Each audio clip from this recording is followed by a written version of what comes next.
Quando o coração de James Gandolfini parou de bater em 2013, o mundo não perdeu apenas um ator colossal, perdeu um ícone. No entanto, após o luto público, desencadeou-se uma tempestade particular que parecia ter saído de um roteiro de The Sopranos, Família Soprano. Gandolfini deixou uma fortuna estimada em 70 milhões de dólares, uma cifra impressionante que prometia segurança para os seus. Mas a realidade foi muito mais crua. Seu testamento acabou sendo um desastre jurídico e financeiro. Devido a um planeamento deficiente, o IRS, Receita Federal Americana, devorou quase metade de seu patrimônio. Sua esposa ficou com apenas 20% e sua filha pequena recebeu uma quantia idêntica. Mas o dinheiro perdido em impostos foi apenas a ponta do iceberg. O que foi verdadeiramente inquietante surgiu quando os contadores forenses começaram a vasculhar as contas. Eles descobriram um buraco negro de 2 milhões de dólares. Durante anos, alguém vinha desviando 100 mil dólares mensais para as Ilhas Cayman, um paraíso fiscal conhecido por guardar segredos que ninguém quer que venham à luz. O dinheiro fluía para 3 mulheres misteriosas através de contas secretas. Quem eram elas? Qual a relação que tinham com a estrela? Ninguém sabia. O desespero levou a família a contratar o FBI, mas a investigação apenas trouxe mais gastos. As faturas legais ascenderam a outros 2 milhões de dólares. No meio desse circo, alguém até se atreveu a questionar a paternidade de seu filho. Até hoje, a verdade sobre esses milhões desaparecidos continua oculta nas sombras, um último mistério que o ator levou para o túmulo. Para entender o caos do fim, precisamos olhar para o começo. A história de James Joseph Gandolfini Jr. começou muito antes da fama, em 18 de setembro de 1961, em Westwood, Nova Jersey. Era o caçula de 3 filhos em uma família de classe trabalhadora que vivia e respirava sua herança italiana, embora com certas contradições. Eram uma família que nunca tentou esconder de onde vinha, mas que lutava para se encaixar no sonho americano. Seu pai, James Sr., havia chegado de Borgo Val di Taro, perto de Parma, sendo apenas um menino. Foi um homem que trabalhou com as mãos a vida toda. Primeiro assentando tijolos, depois como pedreiro e, finalmente, como zelador principal na escola secundária católica de Páramos. Carregava consigo as cicatrizes invisíveis da guerra e um coração púrpura da Segunda Guerra Mundial, sobre o qual raramente falava. Sua mãe, Santa, embora nascida nos Estados Unidos, foi criada em Nápoles e reinava na cantina da escola secundária, orgulhosa de seu título de chefe das merendeiras. Em casa, o ar vibrava com o som do italiano quando os pais falavam entre si, mas esse idioma parava diante dos filhos. Nunca lhes ensinaram. Queriam que soassem completamente americanos. Era uma casa de contrastes. O pai cortava a grama de sandálias e meias pretas, com música de tarantela no volume máximo saindo dos alto-falantes, enquanto a mãe observava, meio horrorizada, meio resignada. Aquela casa era barulhenta, orgulhosa e, às vezes, vergonhosa para uma criança, mas era autêntica. Era real. Quando a família se mudou para Park Ridge, James entrou na adolescência. Formou-se em 1979, deixando uma marca indelével. Na superfície, era o menino de ouro. Jogava basquete com o número 45 nas costas e brilhava nas peças escolares como Arsenic and Old Lace. Tinha um carisma natural que atraía a todos. Foi votado como o mais bonito e o paquerador da turma, no anuário. Uma foto da época o mostra relaxado em um sofá, apertando a bochecha da garota vencedora enquanto ela ri e o abraça. Tudo parecia perfeito, mas mesmo então, por trás das brincadeiras e desse sorriso vencedor, havia algo mais profundo, algo sombrio borbulhando sob a superfície. James era um garoto grande e italiano em um subúrbio majoritariamente branco, e isso às vezes significava problemas. Ia a festas, fumava maconha, matava aulas e frequentava as esquinas erradas. Às vezes acabava em brigas, situações que controlava graças ao seu tamanho imponente e seu sorriso desarmante. Essa mistura de charme e perigo, de humor e dor, já estava lá. Essa dualidade nunca o abandonou, era a semente do que viria depois. Embora não tivesse interesse na universidade, a insistência de sua mãe o levou a Rutgers, em New Brunswick, no outono de 1979. Morando no dormitório Tinsley, adotou o apelido de Buck e se lançou de cabeça na vida noturna. Desde a primeira noite, com uma festa de 5 barris de cerveja, seu caminho parecia marcado pelo excesso. Estudava comunicações, mas sua verdadeira educação acontecia à noite, trabalhando como segurança, leão de chácara, no Ryan's Pub, na George Street. Lá mantinha a ordem em noites barulhentas onde o dinheiro e o álcool fluíam sem cessar. No entanto, quando tinha 19 anos, o mundo se partiu. Sua namorada, Lynn Jacobson, com quem estava há 2 anos, morreu repentinamente em um acidente de carro. Ela se foi, simples assim, num instante cruel. Esse evento foi um terremoto emocional para James. Como confessou à revista GQ anos mais tarde, isso me mudou muito. A tristeza transformou-se em raiva. Ele se tornou diferente. As festas já não tinham o mesmo sabor. A alegria inocente tinha evaporado. Formou-se em 1983, mas a dor não desapareceu. Simplesmente encontrou um lugar onde se esconder dentro dele, esperando para sair. Com o coração endurecido e sem um plano claro, mudou-se para Manhattan, armado apenas com sonhos vagos. Pensou que talvez o trabalho em bares e boates pudesse levá-lo a algo maior. Viveu o caos da vida noturna dos anos 80. Foi barman, segurança e gerente de clubes. Era uma vida rápida, desordenada e barulhenta, mas pagava as contas. Tudo mudou aos 25 anos, quando acompanhou seu amigo Roger Bart a uma aula de atuação. Não esperava nada, mas algo aconteceu. Um simples exercício de enfiar uma linha numa agulha imaginária o deixou tremendo. Não gostou de como aquela vulnerabilidade o fez sentir, mas precisamente por isso continuou voltando. Começou a estudar sob a tutela de Catherine Gately, aprendendo a técnica Meisner. Morava em um pequeno apartamento sem elevador em Hell's Kitchen, apenas sobrevivendo, mas totalmente focado. Esses anos, observando bêbados, traficantes e almas perdidas nas boates, lhe deram uma educação estranha, mas valiosa, sobre a natureza humana. Aprendeu como os homens pensam, como mentem, como machucam e como reprimem suas emoções. Toda essa dor acumulada, toda essa observação, apareceria mais tarde em cada papel que interpretou. Para pagar o aluguel, aceitou trabalhos de construção, um dos quais quase lhe custou a vida quando caiu de um andaime. A queda foi dura. Poderia ter quebrado o pescoço. Essa queda foi um aviso brutal. Não queria morrer em uma obra de construção. Queria atuar. Finalmente, em 1988, conseguiu um papel real no teatro Off-Broadway em uma nova versão de On the Waterfront, interpretando um estivador. Pareceu certo, pareceu real. Nesse mesmo ano, fez um filme estudantil de baixo orçamento, interpretando um cafetão, ganhando apenas algumas centenas de dólares, mas foi sua primeira vez diante de uma câmera. A grande mudança chegou em 1992. Foi escolhido para uma remontagem na Broadway de Um Bonde Chamado Desejo, a Streetcar Named Desire, ao lado de lendas como Jessica Lange e Alec Baldwin. Interpretou Steve Hubble e foi substituto para o papel de Mitch. Foi intenso, foi difícil, mas foi o momento em que James Gandolfini deixou de ser um segurança de bar com sonhos quebrados e começou a se tornar a lenda que, anos depois, deixaria o mundo se perguntando sobre seus segredos, tanto na tela quanto em seu misterioso testamento. A peça Um Bonde Chamado Desejo ficou em cartaz por 120 apresentações.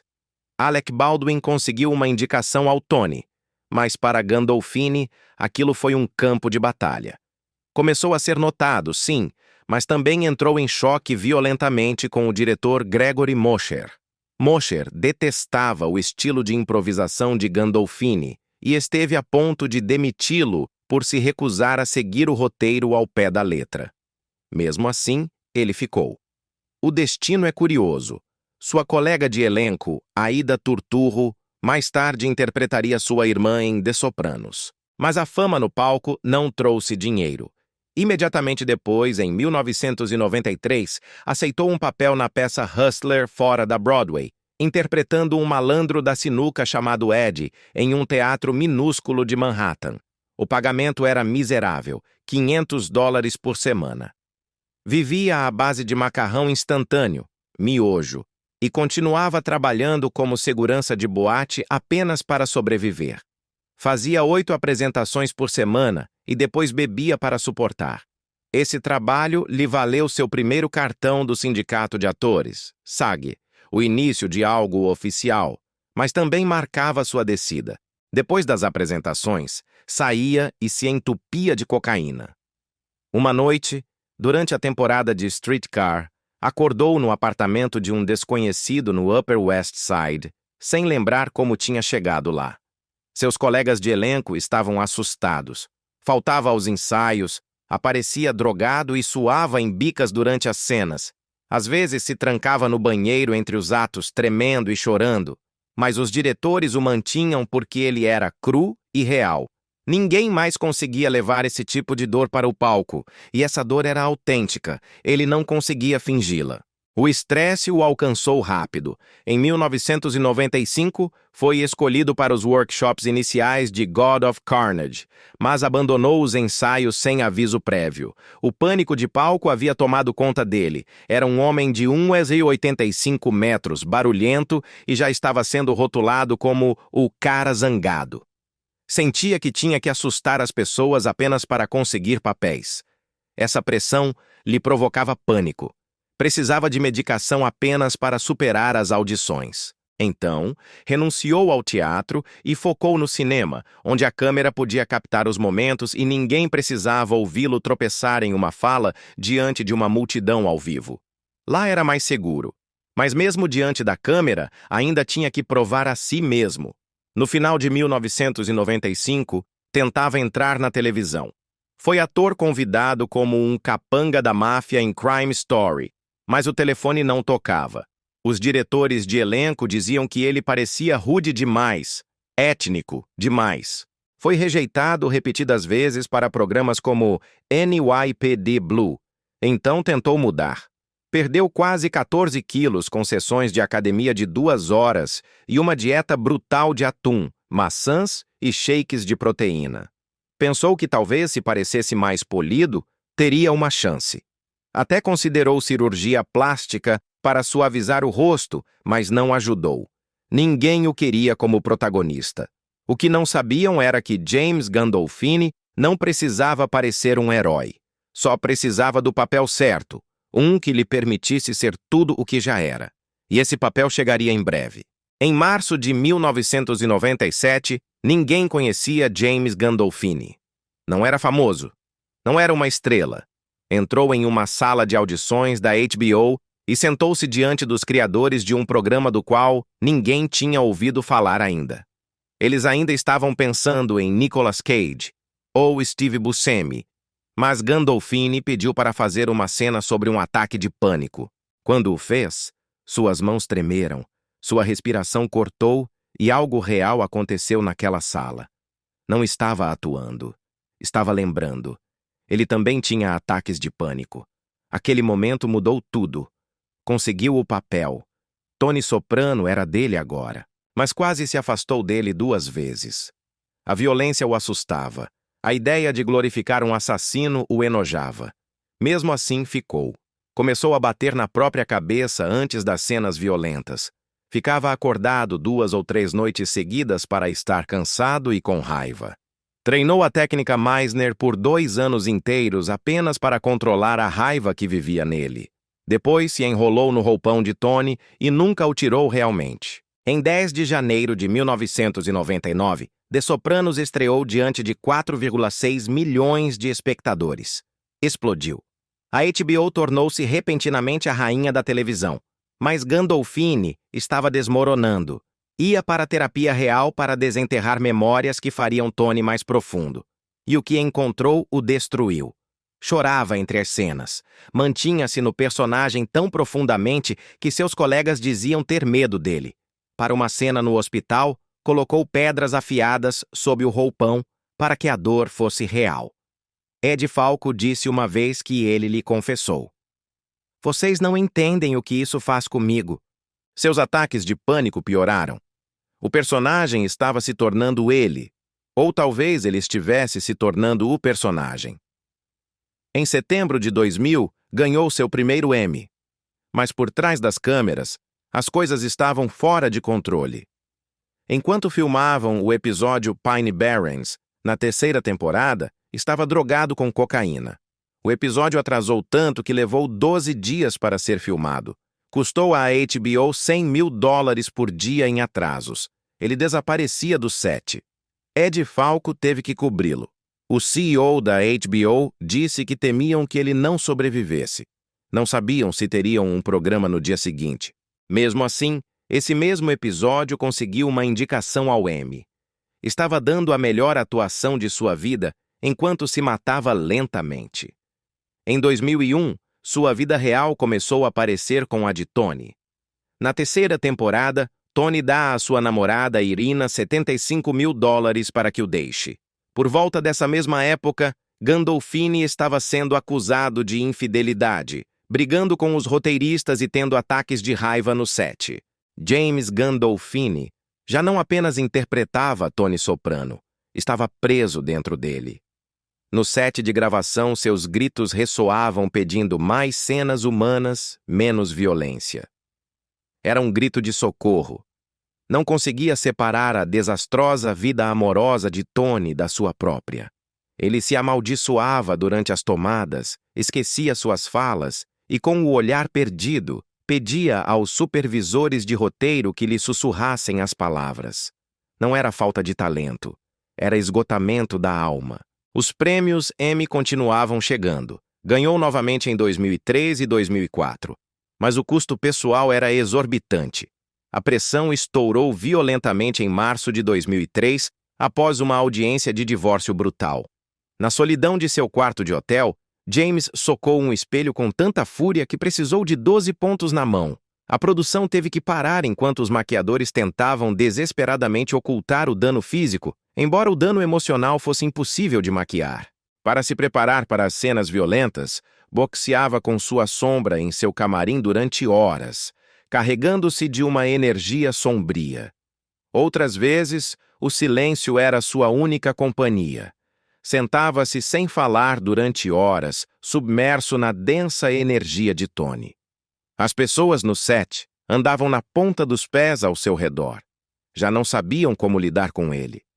O homem amável tinha se escondido atrás da sombra do mafioso. Em 6 de junho de 2004, foi ao ar o final da quarta temporada, intitulado Whitecaps. O episódio apresentava uma briga de 20 minutos entre Tony e sua esposa Carmela. Não foi apenas atuação. O diretor lhes disse: "Deixem sair." E eles deixaram. Gandolfini tirou toda a dor de seu próprio casamento que estava desmoronando. Tanto ele quanto sua colega Ed Falco terminaram chorando de verdade, com um choro que vinha das entranhas. A intensidade foi tal que os membros da equipe tiveram que abandonar o set, incapazes de suportar a energia na sala. Falco pensou que James estava sofrendo um colapso nervoso real. Naquela noite, James não foi à festa dos Emmy. Em vez disso, às 3h da madrugada, um garçom do Sunset Tower o encontrou bebendo sozinho na penumbra. "Não consigo olhar ninguém na cara", confessou com a voz embargada. "Aquela cena arrancou minhas tripas." Em outubro de 2003, a situação era insustentável. A HBO não aguentava mais. James havia faltado 3 dias seguidos durante a filmagem do episódio Pai ou Mai. Bebia uma garrafa de vodka por dia, consumia cocaína e mal aparecia para trabalhar. Desesperados, organizaram outra intervenção nos estúdios Silver Cup. Desta vez, o criador David Chase e suas colegas de elenco, Lorraine Bracco e Eddie Falco, estavam lá, implorando para que ele se salvasse. Mas Tony Soprano respondeu por ele. Gandolfini gritou: "Demitam-me então! Vejam como o programa de vocês sobrevive sem mim!" Saiu furioso, socou uma mesa de catering e foi embora. Bracco o encontrou mais tarde chorando em seu carro, um gigante derrotado.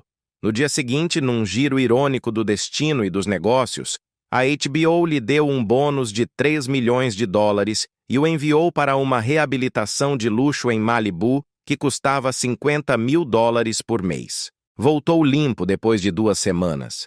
Mas algo havia mudado. Tornou-se paranoico. Começou a cuidar das próprias costas, já não confiava em ninguém. Em janeiro de 2005, ganhou um Globo de Ouro, mas os rumores sobre seu comportamento pioravam. Nesse mesmo ano, durante a 6ª temporada, agrediu fisicamente o roteirista Nick Santora por cortar uma cena de sonho que ele adorava.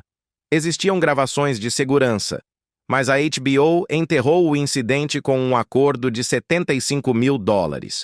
O silêncio se comprava, mas a paz não. Nos Globos de Ouro, fez um discurso estranho agradecendo aos seus cães de terapia. Mais tarde, confessou à revista Rolling Stone que seus ataques de pânico não eram atuação. Depois do 11 de setembro, os espaços cheios de gente lhe provocavam uma ansiedade real e paralisante. A terapeuta de Tony na série não era ficção. Era baseada em sua própria médica, a doutora Rachel Klein, a quem via desde 2001 por trauma e vício. Seu corpo começou a cobrar o preço. Em 2005, para o filme Romance and Cigarettes, engordou mais de 20 quilos, alcançando os 145 quilos, 320 libras. A diabetes apareceu. Precisava de 3 injeções de insulina por dia, que administrava em segredo atrás dos caminhões da equipe para que ninguém o visse. Sua mente também falhava, esquecia as letras nas cenas musicais. Durante um número de dança, seu nível de açúcar disparou e ele colapsou. O filme teve que adicionar uma cláusula médica de $200 mil apenas para segurá-lo. Mesmo assim, disse ao diretor John Turturro que seu peso era o correto. "É um cara que desistiu da vida", disse. Talvez falasse de si mesmo. Em 10 de junho de 2007, chegou o final. 11,9 milhões de pessoas sintonizaram. Gandolfini não queria que terminasse em silêncio, queria um desfecho, mas rendeu-se à visão do criador. No último dia de filmagem na lanchonete Holsten's de Nova Jersey, chorou e abraçou o elenco. Parecia um homem de luto pela própria vida. A cena exigiu várias tomadas porque ele não conseguia parar de soluçar. David Chase revelou mais tarde que Tony deveria morrer no túnel Lincoln, mas mudou o final para a lanchonete. A tela ficou preta por exatamente 10 segundos. As pessoas pensaram que suas televisões tinham quebrado. Para James, foi o fim de uma era que quase o matou. Depois de The Sopranos, James continuou trabalhando, mas seus demônios o seguiram. No filme O Sequestro do Metrô 123, Pelham 123, seu peso tornou-se um problema. Um produtor fez um comentário a respeito e Gandolfini, ferido e furioso, abandonou o set, paralisando a filmagem por um dia inteiro. Esse dia de silêncio custou $150 mil. Em In the Loop, faltou 3 dias após recair nos comprimidos. Em Onde Vivem os Monstros, Where the Wild Things Are, gravou 100 horas de diálogo e chorava entre as tomadas, bebendo entre as sessões e faltando a várias. Para A Hora Mais Escura, Zero Dark Thirty, onde interpretou o diretor da CIA, construíram um complexo na Jordânia. James contrabandeou bourbon para o set. Teve ataques de pânico durante as cenas da invasão e a filmagem parou. A HBO temia que ele não conseguisse, mas havia luz nele. Em 2009, voltou a Broadway em God of Carnage. Realizou 320 apresentações sem faltar a uma só, apesar de suas velhas lesões de futebol exigirem cirurgia nas costas. Nesse mesmo ano, produziu os documentários A Live Day Memories e War Torn sobre o transtorno de estresse pós-traumático, TEPT. Entrevistou soldados feridos e desabou chorando diante da câmera com eles. Doou $1 milhão do próprio bolso para a causa. Disse em voz baixa que nada em sua vida o havia impactado tanto quanto a dor daqueles homens. Entendia o trauma deles porque ele vivia com o seu. No âmbito pessoal, a tempestade também rugia. Em março de 1999, casou-se com Marcy Wlodarski, uma produtora de cinema que conheceu no ano anterior. Em maio de 2000, nasceu seu filho Michael. Parecia uma família feliz, mas apenas 2 anos depois, tudo explodiu. Marcy já havia começado a suspeitar que algo estava terrivelmente errado. As rachaduras na vida de James Gandolfini eram profundas demais para serem reparadas com fama ou dinheiro. Enquanto o mundo via um ator de sucesso, sua esposa Marcy via um homem perseguido. Desesperada por respostas, contratou detetives particulares. O que descobriram foi desolador. Seguiram James até os cantos escuros do Harlem, onde o viram comprar cocaína em 3 ocasiões distintas, pagando $500 de cada vez. Viram-no tropeçar ao sair de clubes de striptease às 3 da madrugada, com os braços em volta de dançarinas, buscando consolo nos lugares errados. No tribunal, a verdade estourou. Marcy revelou que James gastava $2.000 por semana em cocaína e álcool durante os intervalos de filmagem. Exigiu $15.000 mensais para a pensão do filho e $500 mil em ativos. O divórcio tornou-se oficial em dezembro de 2002. James teve que pagar 1,2 milhões no acordo, mais $400 mil apenas em honorários legais. Naquele momento ganhava 400 mil por episódio, mas o dinheiro escapava-lhe como água entre os dedos. No entanto, a batalha pela custódia destampou horrores piores.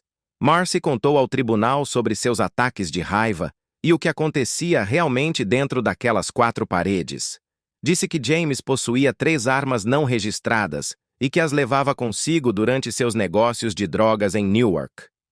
O mais aterrorizante foi a revelação de que, durante as brigas domésticas, ele havia disparado 2 vezes para o teto como aviso. Seu filho Michael, de apenas 3 anos, teve que ver o pai atirar contra a parede da cozinha. Os registros telefônicos mostraram 847 ligações entre James e 3 mulheres diferentes, uma garçonete, uma treinadora e uma assistente de produção, em apenas 6 meses. Consumia cocaína no banheiro principal, enquanto o filho brincava por perto. As câmeras de segurança registraram sua chegada em casa, bêbado, às 4h00 da manhã, em 23 noites distintas.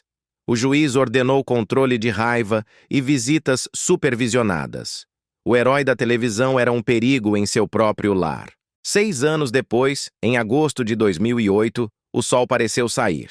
James casou-se novamente, desta vez com Deborah Lynn, uma ex-modelo nascida no Havaí, 20 anos mais jovem que ele. O casamento foi na ilha de Maui, um evento íntimo com apenas 30 convidados que custou $150 mil. Sua filha, Liliana Rose, nasceu em outubro de 2012. James tinha 51 anos. De fora, tudo parecia estável. Mas dentro das paredes de seu apartamento, o chão estava desmoronando de novo. Em março de 2010, Deborah teve que intervir. James havia desaparecido por 72 horas. Encontraram-no no hotel Ritz-Carlton de Nova York após uma farra de cocaína. O quarto era um desastre. Móveis quebrados, espelhos estilhaçados e lixo por toda parte. $8 mil em danos materiais que refletiam o dano em sua alma. Deborah tentou de tudo. Escreveu-lhe 47 cartas entre 2009 e 2011. Dizia que ele era um bom pai, que acreditava nele, que valia a pena salvá-lo. James tentou. Lia histórias para Liliana antes de dormir. Limitou sua bebida a vinho nos fins de semana. Mas a sombra do vício é longa e nunca se foi totalmente. Os padrões de autodestruição vinham de longe. Em novembro de 2004, durante a quarta temporada de The Sopranos, James desapareceu. Passou 3 dias drogado e bebendo sem parar. A HBO perdeu $500 mil pelos atrasos. Encontraram-no inconsciente em um hotel de Atlantic City, rodeado de garrafas vazias e resíduos de drogas. Enviaram-no de avião para um centro de reabilitação de luxo em Malibu, que custava $75 mil por mês, pagos pela emissora, mas não funcionou. Na festa de encerramento das filmagens de 2004, apareceu em Little Italy, vestindo apenas um sobretudo, sem nada por baixo. Estava sob os efeitos de êxtase, balbuciando incoerências antes de colapsar. Acordou no hospital Mount Sinai após 3 dias de apagão total. Sua mãe se recusava a atender suas ligações. A HBO designou-lhe um acompanhante de sobriedade por $1.200 ao dia. Ganhava $1 milhão por episódio, mas gastava $3 mil por semana em drogas. Sua família tentou ajudar, mas também dependiam dele. James comprou uma casa de $800 mil para sua irmã Letta e deu $400 mil para sua irmã Johanna. Mas quando contrataram o famoso Dr. Drew Pinsky para uma intervenção, James explodiu de raiva. Descobriram que seu testamento mudava constantemente. Reescreveu-o 7 vezes entre 2005 e 2012, eliminando e adicionando parentes de acordo com seu humor. No Natal de 2006, encontraram restos de cocaína em seu antigo quarto e notas de dívida a traficantes de $12 mil em sua carteira. Em 19 de junho de 2013, James estava em Roma. Seria uma viagem especial de pai e filho com Michael, que já tinha 13 anos. Caminharam sob o sol italiano, riram e compartilharam tempo juntos. Mas naquela noite, o destino cobrou sua dívida. Jantaram no bairro de Trastevere. James comeu foie gras, camarões fritos e bebeu 8 bebidas alcoólicas. Foi sua última ceia. Voltaram ao hotel Boscolo Ezedra. Às 10 da noite, o pequeno Michael encontrou o pai colapsado no chão do banheiro. O menino gritou pedindo ajuda. A equipe tentou reanimá-lo durante 40 minutos agonizantes. Levaram-no ao hospital, mas foi inútil. James Gandolfini morreu de um ataque cardíaco fulminante. A autópsia revelou a verdade brutal. Suas artérias estavam bloqueadas em 80%. Havia fumado por décadas. Pesava mais de 136 quilos e carregava o peso do estresse de Tony Soprano em cada célula de seu corpo. As autoridades italianas retiveram seu corpo por 4 dias. Sua família esperava atordoada, cercada de repórteres. E então chegou o golpe final. O testamento. Embora tenha deixado um patrimônio de $70 milhões, a falta de planejamento foi catastrófica. Sua esposa Deborah recebeu 20%. A pequena Liliana, outros 20%. Michael recebeu 30%. O restante foi dividido entre suas irmãs. Mas, devido a como estava redigido, não houve dedução conjugal. O IRS, Receita Federal, reclamou $30 milhões em impostos, quase a metade de tudo o que James havia trabalhado a vida toda para conseguir. James Gandolfini, o homem que interpretou o chefe da máfia mais astuto da televisão, morreu deixando seus próprios assuntos no caos, um final trágico para um homem que deu tudo à sua arte, mas não conseguiu guardar nada para si mesmo. Com o IRS reclamando a metade da fortuna, a viúva, Deborah Lynn, viu-se encurralada. Não teve outra escolha senão vender a cobertura da família em Tribeca por $10 milhões. Não era apenas uma venda imobiliária, era o desmantelamento do lar de James. Os objetos de coleção de The Sopranos, peças raras que os fãs teriam matado para ter, foram vendidos a preços de liquidação. Tudo precisava ir embora. O testamento, redigido em meio ao caos pessoal de James, deixou migalhas e condições estranhas. Seu assistente recebeu $200 mil, cada sobrinha $500 mil. Para seu filho Michael, James deixou $1,6 milhões com uma condição específica. O dinheiro devia ser usado para visitar a Itália a cada ano até que completasse 25 anos. Mesmo do túmulo, James tentava desesperadamente que seu filho se conectasse com suas raízes, aquelas que ele mesmo amava e temia. Mas a tensão explodiu. A participação de Michael na herança havia sido reduzida drasticamente dos 50% originais. Deborah tinha agora mais controle, e Marcy, a ex-esposa, a acusou de manipular James para mudar o testamento em seus últimos dias. A guerra tornou-se nuclear quando veio à tona uma apólice de seguro de vida secreta de 7 milhões de dólares que James havia criado para Michael antes de seu segundo casamento. Deborah contestou a apólice nos tribunais. Em um movimento que deixou todos gelados, chegou a questionar a paternidade de Michael. A ganância não tinha limites. As faturas legais dispararam para outros 2 milhões de dólares. Todos processavam todos. Até as irmãs de James, exaustas, queriam sair do conflito.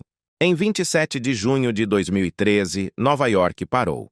O funeral foi massivo.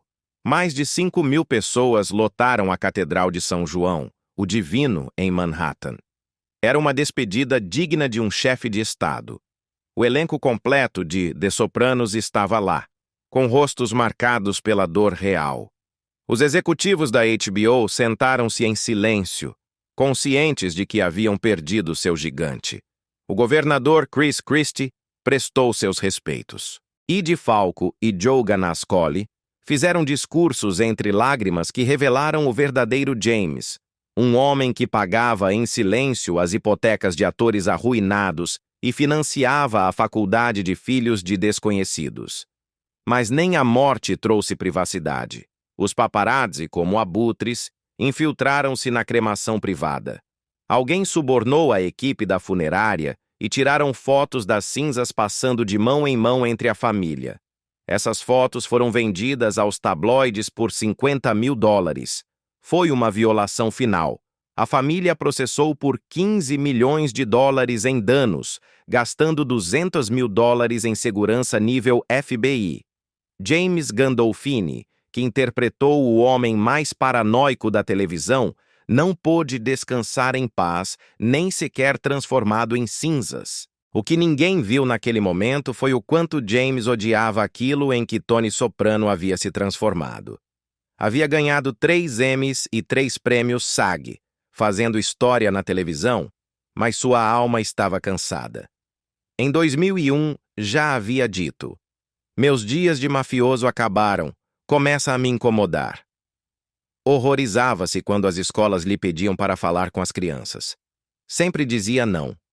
Em segredo, doava grandes somas a organizações contra a violência, tentando desfazer o dano cultural que sentia ter causado. Anos depois, seu filho Michael honrou essa luta da maneira mais corajosa possível, interpretando o jovem Tony no filme The Many Saints of Newark, em 2021.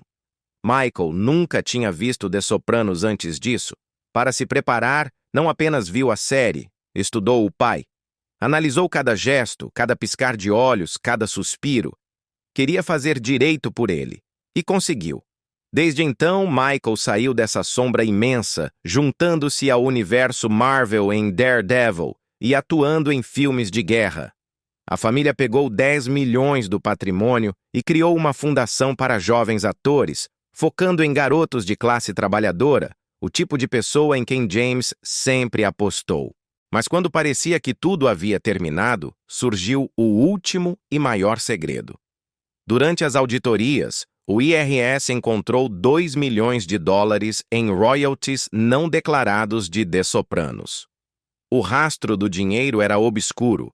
Havia sido enviado a 3 mulheres através de empresas de fachada e contas no exterior. Entre 2006 e 2013, até 100 mil dólares por mês desapareciam nas Ilhas Cayman. Deborah contratou contadores forenses que conseguiram recuperar 1,2 milhões. Teve que chegar a um acordo silencioso com o IRS. No final, ela recebeu apenas 8 milhões de dólares, longe dos 14 milhões prometidos. Aqui é onde ocorreu o verdadeiro milagre, não o do dinheiro, mas o do sangue. As irmãs de James, Leta e Johanna renunciaram a 8 milhões de dólares cada uma de sua própria herança para salvar os fundos fiduciários das crianças. Foi um ato de amor puro. Liliana, nascida apenas 9 meses antes da morte do pai, tem uma cláusula especial. Tem até 9 meses depois de completar 21 anos para recusar sua parte se desejar. Uma saída que seu pai nunca teve. Para o ano de 2025, graças ao sacrifício de suas tias e à gestão cuidadosa, os fundos de ambos os filhos valem mais de 25 milhões de dólares. As irmãs ficaram com porções menores, mas seu sacrifício garantiu que a próxima geração estivesse a salvo. E isso, depois de todo o caos, as drogas, os processos e a dor, pode ter sido a única coisa que James Gandolfini realmente fez bem: deixar uma família que, no final, escolheu o amor sobre o dinheiro.